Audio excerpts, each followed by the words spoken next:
ایان علی Dubai جانے کے لیے اسلام آباد ایئرپورٹ پر پہنچی، جس کا نام اس وقت بے نظیر ایئرپورٹ رکھا گیا تھا۔ تو وہ وی آئی پی لانچ تک آئی اور اپنا سامان کاؤنٹر پر رکھا تو کسٹم حکام نے اس کا بیگ چیک کرنا چاہا۔ ایان علی نے لاپرواہی سے بیگ کھولا اور اعجاز چودھری نامی کسٹم انسپکٹر نے بیگ میں پڑے 2 کپڑے ہٹائے تو نیچے ڈالروں کی گڈیاں پڑی ہوئی تھیں۔ انسپکٹر نے ایان علی سے استفسار کیا کہ اس نے لاپرواہی سے کہا کہ یہ میرے ہیں۔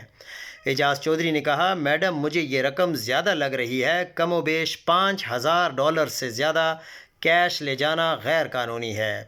پھر اس نے گڈیاں گنی تو وہ $5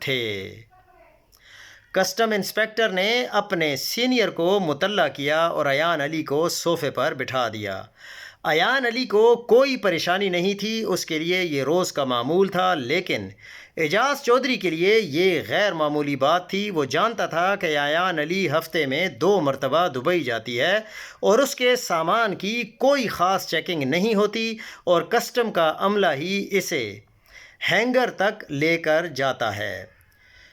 سینئر حکام آ گئے اور انہوں نے اعجاز چودھری کو ایک طرف لے جا کر کچھ سمجھانے کی کوشش کی۔ اعجاز چودھری اکڑ گیا اور اپنی قانونی پوزیشن بتانے لگا۔ نیز اس نے اس دوران CAA اور نارکوٹکس کے افسران کو بھی مطلع کیا۔ دوسری ایان علی ہے زاری سے صوفے پر بیٹھ کر مالکوں سے مسلسل فون پر بات کرتی رہی۔ اسی دوران کسٹم ہی کے کسی فرد نے میڈیا کو خبر دی اور چند گھنٹوں میں پوری میڈیا پر خبر پھیل گئی کہ مشہور ماڈل ایان علی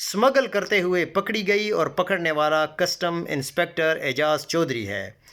بات چونکہ اب پھیل گئی تھی، لہٰذا کسٹم حکام کو بھی مجبور ہو کر سٹینڈ لینا پڑا۔ انہوں نے ایان علی کے سفری دستاویزات اور ڈیٹا کی انکوائری کی تو صرف 1 سال میں ایان علی 43 بار دبئی کا سفر کر چکی تھی۔ ایان علی نے دوران تفتیش اقرار کیا کہ وہ اپنے ذاتی اخراجات اور شاپنگ کے لیے ڈالر ہی لے کر جاتی تھی۔ اس بار 43ویں مرتبہ پکڑی گئی ہے۔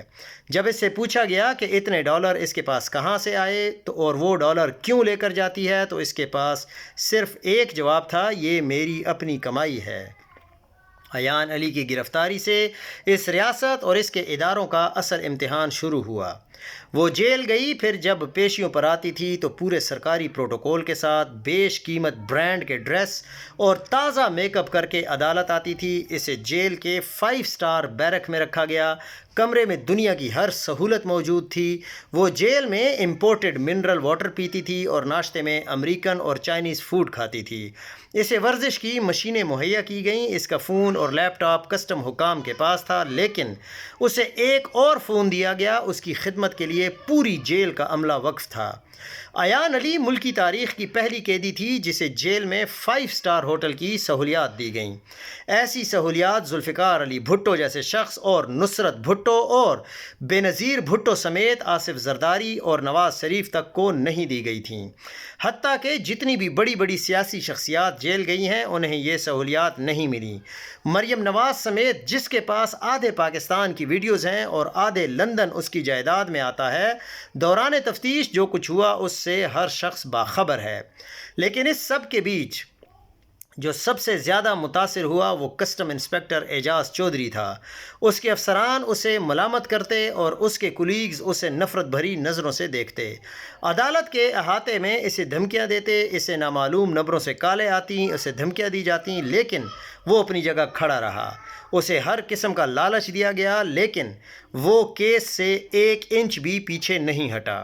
اس کی ترقی روک دی گئی اور بجائے اس کے کہ اسے انعام دیا جاتا، اسے پابند کیا گیا کہ جب تک کیس کا فیصلہ نہیں ہوتا وہ کسٹم کاؤنٹر پر خدمات نہیں دے گا۔ اس نے تمام ثبوت اکٹھے کیے اور عدالت کو دے دیے۔ جب فرد جرم لگنے کی تاریخ قریب آ گئی اور اسے بطور عینی گواہ پیش ہونا تھا، اسے اپنے گھر کے سامنے 2 نامعلوم موٹر سائیکل سواروں نے قتل کر دیا۔ پولیس آئی اور اس کی لاش پوسٹ مارٹم کے لیے گئی۔ چند دن میڈیا پر ہاہاکار رہی، پھر تھانہ وارث خان پولیس نے اس کو ڈکیتی کی واردات قرار دے کر فائل بند کر دی۔ کسٹم حکام بھی بالکل خاموش ہو گئے۔ اس کی بیوی سر پیٹ پیٹ کر تھانوں عدالتوں میں دھاڑے مارتی رہی، لیکن اسے ہر طرف سے دھتکار دیا گیا۔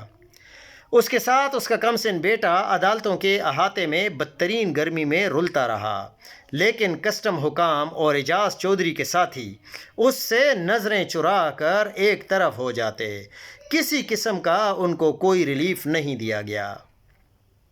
اعجاز چودھری مر گیا تھا۔ عدالت نے ایان علی کو منی لانڈرنگ کیس میں اور اعجاز چودھری کے قتل کے FIR میں نامزد ملزم کی حیثیت سے بری کر دیا اور اسے پاسپورٹ واپس دے دیا۔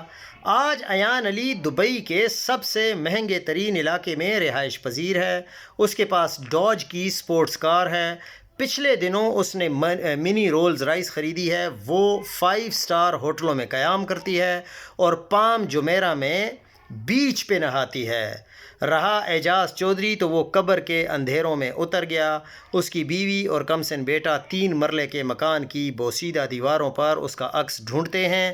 اس کے شیو کا سامان اور تولیہ اور وردی اس کی بیوی نے سنبھال کر رکھے ہیں، لیکن اس نے فیصلہ کیا ہے کہ اپنے بیٹے کو کسٹم میں بھرتی نہیں کرائے گی۔